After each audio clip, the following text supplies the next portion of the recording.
Good evening. I would like to thank everyone for coming to my presentation today. My name is Reina Gonzalez. I am a graduate student at the University of San Diego, and I have a capstone project that I'm going to be presenting today. It's an action research project that has not been put to practice. I actually went the curriculum package way because of the timing in the school year. And as you can see, this is not a traditional classroom. It is not a traditional um, multi-purpose room either. I teach at a private institution. It's a Christian school, and um, our multi-purpose room where we all gather for assembly is actually in the church itself. So today I'm going to go ahead and be doing it in the church chapel. Instead of a podium, I have a church podium. Some of the most important words and impacting words that have been said to me have been behind this podium. So I find it perfect, fitting to be sharing my project with you guys today behind this pulpit. The title of my project is Hooray for Homework: How Family Nights Positively Impact Involvement in Student Homework. I believe that parental involvement is very important in a child's education, not just in the primary grades, but throughout their whole education, including college. I am currently a second and third grade class teacher, so primary grades are the ones that I'm going to be focusing on. But I strongly believe that parents need to be involved in their students' lives. And the way that this society is turning is that students or kids have more liberty at taking adult decisions or making adult decisions without parental consent. I am not personally in agreement with it, so I believe that a way to give the parents some kind of segue into their kids' lives is homework. That's why I'm such an advocate about it. I believe that parents being involved in homework can create a successful student. I serve as an educator in a K-12 faith-based school in the city of Chula Vista, California, and I'm a second and third grade teacher. I don't have many students. I don't have the traditional 30, 20 students. I actually have a small group that I'd be working with. It's only 3 students. But I still believe that parents' involvement is very important.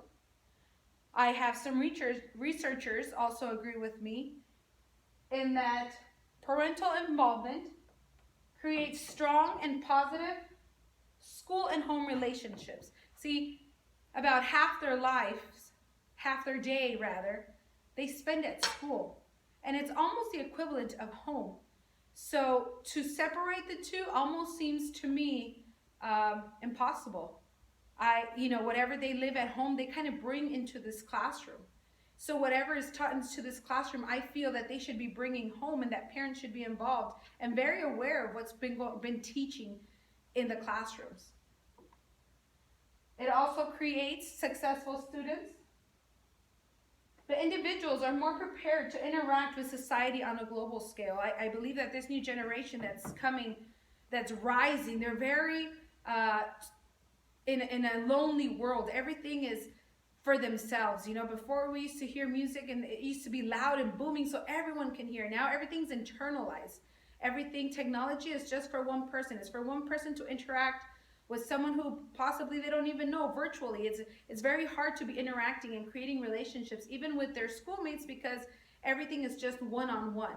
So for us, or for me as a educator, to be investing in students who can make an impact in a global scale, not just in technology, but for society, it's very important. And I believe that parents being involved in the structure of these students is going to be very helpful.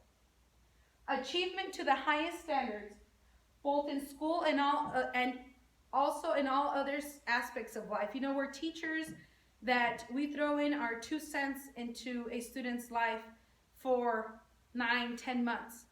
But truly every word that we say impacts them forever, whether it's positive or whether it's negative.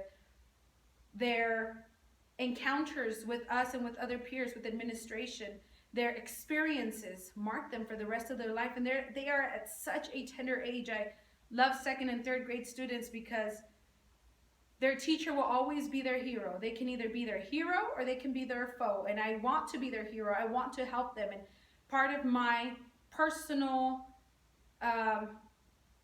profession is to not just help them in school, but also help them in society and life, and having healthy relationship with their parents and with their family, and living in sound homes where there's communication, there's open communication, they're able to relate to them, and the parents are a bridge for them to grab everything that they learned in school and apply it in the real world. I believe that's very important, and it's almost as it's getting lost, and I don't want to do that. So my research project is to help to preserve this relationship between school, parents, and the students, because at the end of the day, the students are the ones that are going to benefit from this. But what is my challenge? If this is so important, and researchers back this statement up, so why am I even doing a project about it? Because there is a challenge. And the challenge is that there is a lack of parental involvement in student homework. And I'm focusing on homework because parents work, and it's not common or possible for parents to be coming into the classroom and being part of the school day, but they can definitely still be part of their educational life in the home. How? Through homework. And I'm not talking about packets that are going to take a long time or tedious work. I'm talking about a way for the student to come home and be able to talk to their parents. You know, the parents work and they have their separate lives and their separate stress and their work world. And you can't really share that with a student who's 7 or 8. Perhaps they don't understand. And if they have that kind of conversation, it's probably stressful or beyond their mind. But when a kid comes and talks about their day to the parents can relate to that. And even if the parents aren't educationally instructed, even at a second or third grade level, as can be the case for some parents, at the very least, the student can still teach the parents, and there is some kind of relationship. So my challenge is, how do I get these parents involved in homework? I paid attention to this because for me, I see that my students and their parents, whenever it comes to homework assignments, it's very unimportant to them. It doesn't fees them. It's almost as if it's optional. I don't make it optional. It does affect their grade. When I've had parent-teacher conferences, the parents, whenever we talk about homework, they kind of like give me that cold shoulder, like, you know, you're old, you're antiquated, you know, it's the new thing, no homework. See, it's not the homework itself, it's the principle of the connections and the relationships that we're creating. So that is my challenge. And so what I want to do, what would be my solution? A 10-week curriculum package, intervention to address the following. And this is my question. How can Hooray for Homework, family nights, positively impact parental involvement in student homework? Hooray for Homework is a name that it came across through my literature review in a successful intervention that a school did on family nights. Getting the family together, even at school, the teacher creating a relationship with the parents and talking about homework and ways in creating these bridges that have been so far from each other. And so this is what my package is about. I want to tell you a little bit about who I am serving. I work in Chula Vista in Southern California. There aren't very many students. It's not hundreds of students. It's actually about 33. My demographics are as follows. For the school, the majority are Caucasian, mixed, and Hispanic. We have a couple African Americans, and we also have a couple that are Hawaiian. So it's a large mix, but the numbers aren't small.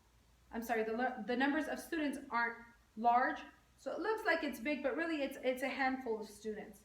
In my specific classroom, which is a second, third grade combo class, it's the only second, third grade class there is, I serve 3 students. 1 is a male and 2 are females. And I think I have a little bit of everyone in the mix. I have 1 full Caucasian student, I have 1 mixed student, and I have a Hispanic or a Mexican American student. So this is who I serve, and I try to make my curriculum package to be even across the board, although the races are different and I understand the concept. These parents have had their kids in this school since kindergarten. So there is no dual immersion program, there's no other language really introduced. And when I try to introduce Spanish, it seems very foreign to them. So I don't believe that adding curriculum that's in another language yet would be enticing. Maybe my second or third cycle of this project, but for now I kept it mainstream and pretty easy, an easy flow of each one of these.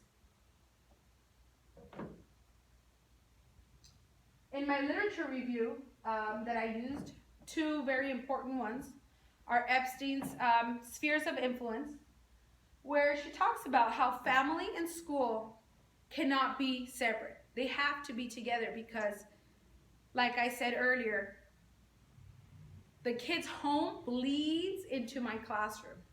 And the classroom has to bleed into school because half their day is spent in my classroom and half their day is spent at home. And they probably do more activities in school because they're awake the whole time. So we need to foster this relationship with home and school because they overlap. It's inevitable to just divide them. We can't say, oh, well, school's one thing and home is another, because it's the same student going into 2 different atmospheres, into 2 different locations, but really they're learning, they're cultivating in both ambiences. So it's very important to understand that school cannot be separated from home and home cannot be separated from school. In the morning, a kid comes to school, they don't leave all their home stuff at the door. They bring in, if they had a good day, if they had a bad day, if their parents had a great morning with them, or if they had a bad one, if something's going on at home. Just the same way when they go home, they don't leave their school here in my classroom. They take it with them. If they had a great day, they want to go and they want to share it. And if they learn something, they want to apply it and they want to share it with their parents and their family. And if they had a bad day, it also affects them. So the individual is very much affected by family and by school. So why not have a healthy relationship so that this kid can thrive, so any student can thrive, and they can be whole people. I believe that in such a broken society, it's important to bring that wholesomeness back, and I'm willing to put myself on the bridge for that. Something else is that there's something called No Parent Left Behind, and it actually came about when No Child Left Behind Act came together, that we shouldn't be leaving our parents behind when it comes to education. We need to involve them. And I know that the California Parent-Teacher Association has standards that every mainstream school has to meet. There's National Parent-Teacher Association, where also the mainstream schools have to abide by and they have to implement. And they do a very good job about it. But we're a public school. We're not federally funded. So our funding is not affected if we don't meet those standards. But I believe those standards are there for a reason. And I would like to follow them. I would like to incorporate them. I know that as a school, we also believe that parent-teacher involvement is important. And, you know, these are paying students. Their families pay for these students to come here. So their voice very much matters. But what is their voice and what are they saying? And does my voice count as an educator? I believe it does, because I'm the one in the classroom. I'm the one teaching these students. So I want to create a healthy relationship with who's paying me and who's educating the student. Kind of like the mainstream schools, you know, they do all these activities to meet requirements to get their funding. Well, I do my work too with that same esteem, that the parents are important not because they're paying me to be here, but because I believe that family and school should have a wholesome relationship. So these are the 2 literature review themes that I chose. And so how do we apply this? What's my action? What am I going to do? My thought is to do a 10-week family night program. And of course, food brings everyone to the table. In the environment that we work in, which is church, we're Christian, most of these families have some kind of church